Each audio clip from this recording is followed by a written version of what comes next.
Hi there. I'm Cindy Linden, and this is a Cookalong podcast quick bite.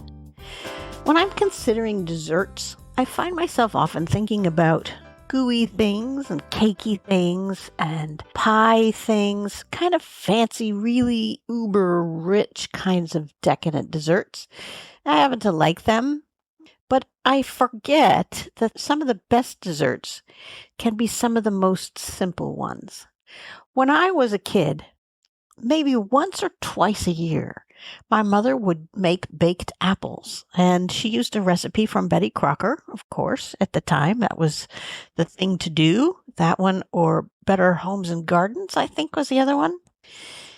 And it was always a real treat. I don't know why she didn't make them more often. I know she doesn't really eat apples, and this is crazy, but I don't really eat apples just fresh either. And I think to myself that that's often foolish because I like them when I have a bite. It's just, I don't know, they don't jump out at me when I'm looking for something to eat.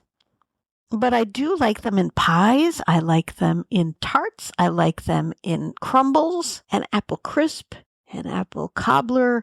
Those things I really like.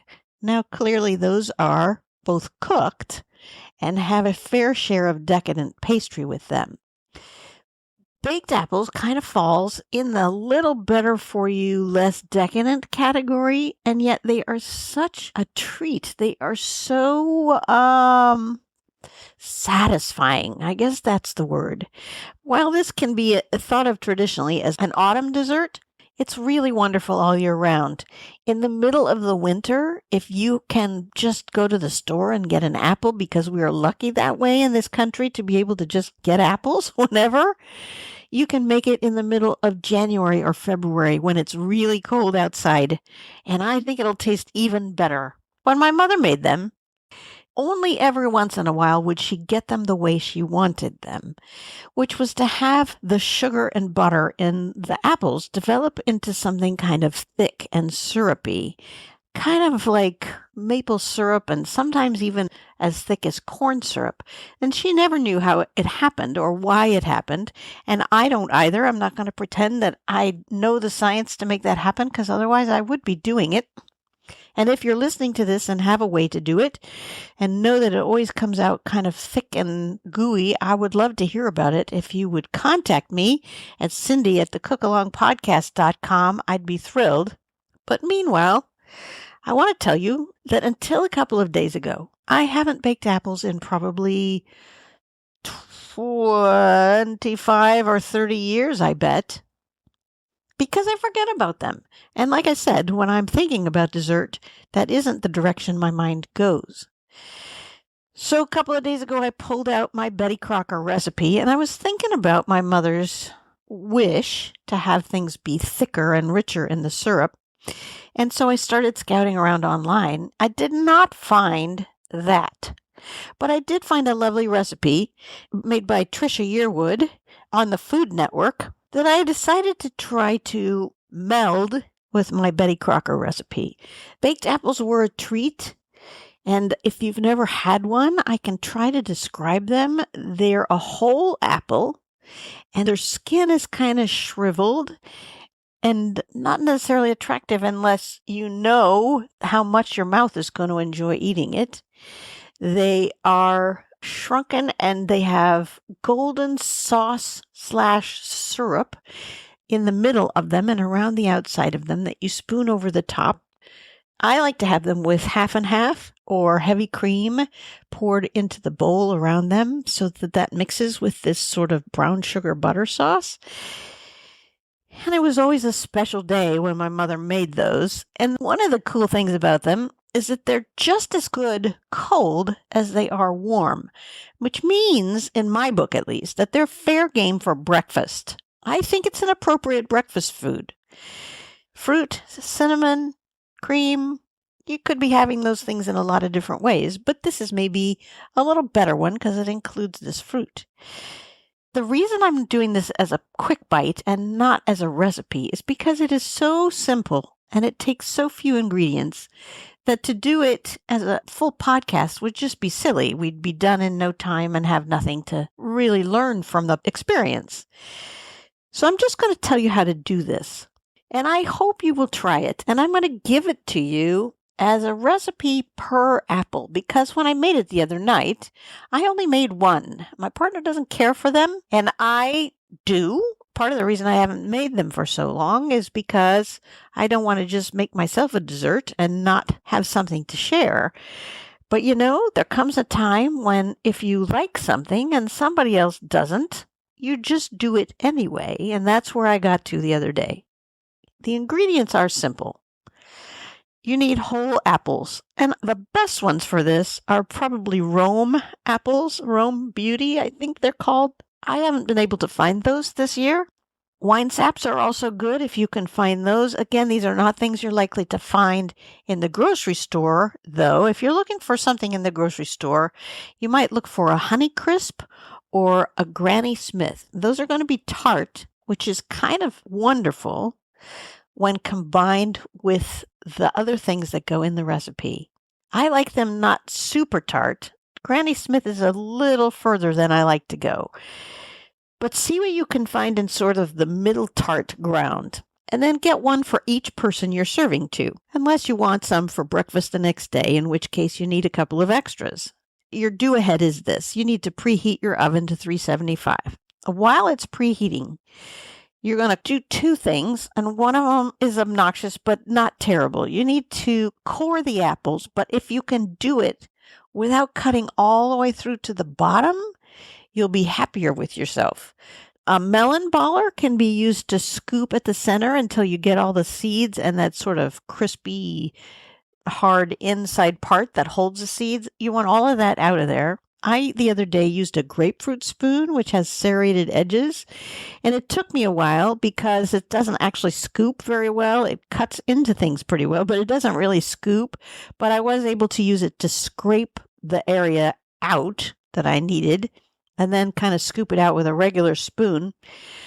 Once all the seeds and that crispy center stuff is out, you want to either take about an inch of skin off all the way around the middle, or you want to peel the top third or so of the apple so that the bottom still has the skin on it.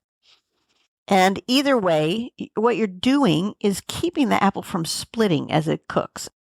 It's kind of like poking a baked potato before you bake it so that it doesn't explode in the oven.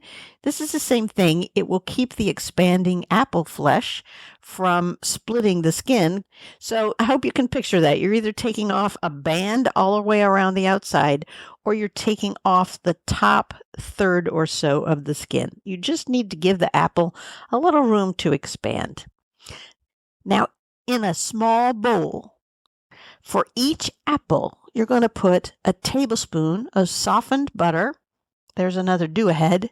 You want your butter out early enough that it'll soften up a little bit. 2 tablespoons of brown sugar.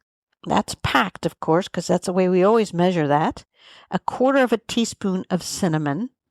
And this is optional, but I highly recommend it. This is one place that the Food Network recipe differed significantly from Betty Crocker. A tablespoon of chopped toasted pecans. And those can be finely chopped, which I like better, or they could be chunkier pieces. I think that the finely chopped allows more nut bites with each bite of apple. Now, I never would have tolerated that when I was a kid. Nuts were verboten. No nuts. Didn't like them in my brownies, didn't like them in my fudge, didn't like them in anything at all. I didn't want nuts. But I'm a grown-up now, and I do sometimes like nuts. I used toasted pecans that were already chopped. I got them at Trader Joe's. That is the easiest way to do it. They come in a bag that you can throw in your freezer for whenever you need chopped toasted pecans. And I think the fact that they were toasted gave them a little extra flavor, but you don't have to have them toasted. You can toast them, of course, if you want, just quickly on a stovetop in a dry pan. Just be sure you watch them really carefully so they don't burn. You're going to mix all that in that small bowl until you have a sort of a paste. And then you're going to stuff the core of your apple with that paste. Now remember, what I gave you is the amount per apple. So you're going to have to multiply that filling by the number of apples that you actually are baking. Once it's all mushed together, this also is different, by the way, from the Betty Crocker. She just has you fill each apple with the sugar and the butter and the cinnamon and not worry about mixing it together. The reason I'm recommending mixing it together is because if you use the nuts, it distributes them more evenly in your filling, which is nice to not have just nuts on top. If you're not doing the nuts, you don't need to work that hard if you don't want to. Betty Crocker also says you can use granulated or brown sugar. I'm going to really disagree with her on that. I think it needs to be brown sugar, although sometimes I wondered if it was the granulated sugar that made it kind of thicken up. I never figured that out. So you've got this sort of butter, brown sugar, or cinnamon nut paste, and you're stuffing it into the apple as far as it will go. You would probably have more filling than the apple will hold, in which case just press that filling down as tight as it'll go, and then pile what you have left on top and sort of pat that down tightly as well so that it doesn't just all fall off. And then you're going to put it in a baking dish. I usually use a porcelain thing or a Pyrex thing, but I don't see why you couldn't use a metal one if that's what you have. You need one that's the right size for the number of apples you have, and just set your apples upright in that pan. And then put into the bottom of the pan enough water to be 1/4 of an inch deep all the way around. So the apples are all sitting in 1/4 of an inch in water, and then all you got to do is bake them. You take that pan and you put it in your preheated oven. And then every once in a while, you might want to set a timer so you don't forget if you're watching TV while they bake or something. Every maybe 10 minutes or so, open the oven door, and take a spoon, and scoop the syrup from the bottom. You probably don't have to do this in the first 10 minutes because there won't be any syrup yet. But by the time you get to, say, 20 minutes or so, you're going to spoon that syrup up and over the top of the apple so that the top of the apple doesn't dry out and so that that cinnamon gets distributed evenly over the top. Your baking time is going to vary significantly by type of apple. If you're using an apple that dissolves really quickly, well, you shouldn't. Don't do that because it'll just be applesauce and mush by the time you take it out of the oven. Something like a Gala apple is soft enough that it will probably cook in maybe 30 minutes, 30 to 40.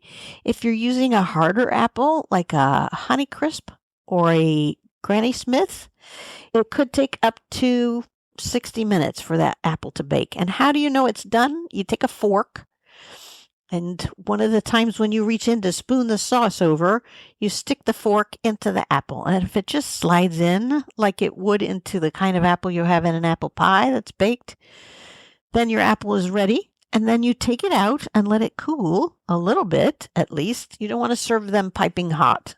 They can be warm, they can be room temperature, or they can be refrigerated cold, but not piping hot. You lose some of the flavor that way. And when you serve it, put it in a bowl and spoon some of the sauce over it and around it.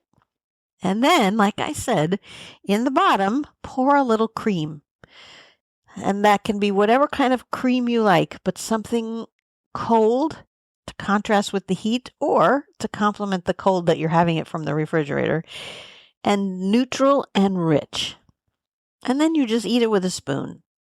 You may find if you refrigerate it and have it cold in the morning that the sauce has thickened up a little bit, which is always a nice thing, of course. Whatever time of day you decide to eat this, you're going to find that it is comforting and cozy. I don't know what it is about a baked apple, but I really think it's not just the fact that it was a special treat on cold nights when I was growing up. I really think it's just a thing about the flavors. The baked apple flavor, the cinnamon, the brown sugar, even the butter. Those are all things that make us feel safe and tucked in, if you will, in a kind of homey, cozy way. So it's an easy dessert that you can put together when you have very few things in the house. If you regularly have apples in your house, you will have everything in your house that you need already, because you can leave out those nuts. It's not a big deal. I just thought they were really lovely, but your kids may not want to eat them that way. And I guess the other thing about this recipe is that if you're making several, it's okay to make some with nuts and some without nuts, and then everybody's happy. The message I guess I want to leave you with is remember baked apples. They can even be an elegant company dessert. It's not something we have very often, most of us, and it therefore becomes a special treat. You can find pictures of my most recent baked apple with the nuts on the cookalongpodcast.com. And if you have a baked apple recipe that differs, I would love to know about it. Like I said, everything I found was pretty much the same. Some people added a little nutmeg or a little cloves or a little cardamom. I added a little cardamom this last time, and I didn't mention that to you because I decided it was a mistake. I didn't really want that flavor mixed in with my warm cinnamon. But if you do something significantly different that makes something worth sharing, I would love to have you contact me. Please reach out. You can do so by email, cindy@thecookalongpodcast.com, or on Facebook. Let me know what you do, and I can add it to the bottom of the webpage under additional notes. So those of you listening, if you want to check and see if I've heard anything from anybody about other ways to make a classic baked apple, or maybe a nouveau baked apple, you will find them on the website. I hope you enjoy your baked treat. I look forward to hearing from you. New recipes on Saturdays every week. And until next time, happy cooking.